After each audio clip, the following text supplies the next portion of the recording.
Il y a des gens qui pensent que Guillaume Soro peut enlever Dramane au pouvoir. Mais vous n'êtes pas intelligent. Il y a des gens qui pensent que Guillaume Soro peut enlever Dramane au pouvoir. Mais vous n'êtes pas intelligent. Ou bien vous ne lisez pas bien. Ouvrez les yeux. Même si on donne 10 000 personnes, on donne 5 000 personnes à Guillaume Soro armé, on dit Soro va en Côte d'Ivoire, il faut enlever Dramane, il va fuir. Ce que Guillaume Soro a créé en Côte d'Ivoire, ce n'est pas amusement. C'est vous qui pensez que c'est amusement. Il a gâté le pays.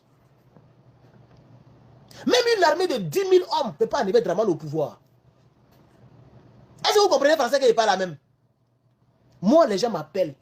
Les gens qui m'appellent, c'est qu'on me dit là. C'est pas amusement. Les gens vont mourir pour rien.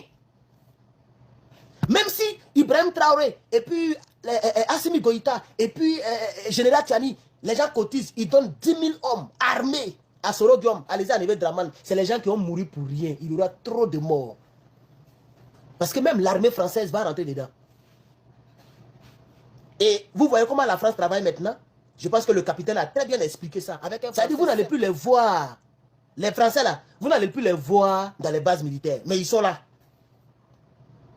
Ils vont créer des choses privées, des armées privées, comment on appelle ça même, c'est qu'il a dit là, le capitaine. Ils vont créer comme des vigiles quoi, privés.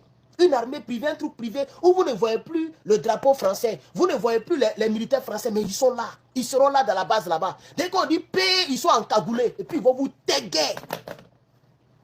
Vous voyez que c'est amusement. Vous avez mis un système en place. Un système où c'est Dieu seul qui peut nous sauver. Ou bien le peuple de Côte d'Ivoire. Merci, des sociétés privées. C'est comme ça que le capitaine a appelé ça. Capitaine là, il comprend l'histoire de la Côte d'Ivoire, que tous vos leaders, tous vos gars que vous faites confiance là. Le capitaine comprend mieux l'histoire de la Côte d'Ivoire. Parce que quand il parlait des sociétés privées là, il parlait de la Côte d'Ivoire. Il ne parlait même pas du Sénégal. Quand il dit que vous n'allez plus les voir dans les bases militaires, ils vont créer des sociétés privées, mais ils seront là. Il parlait de la Côte d'Ivoire. Il ne parlait pas du Tchad, puisque pour le Tchad, il a été très clair. Il dit que le cas du Tchad est un cas palpable. Donc pour le Tchad, il a été très clair, le capitaine. Vous comprenez? Voilà. Donc il parlait là de Côte d'Ivoire, parce qu'au Sénégal, il n'y a pas trop de problèmes comme ça. C'est en Côte d'Ivoire que ce problème est grave.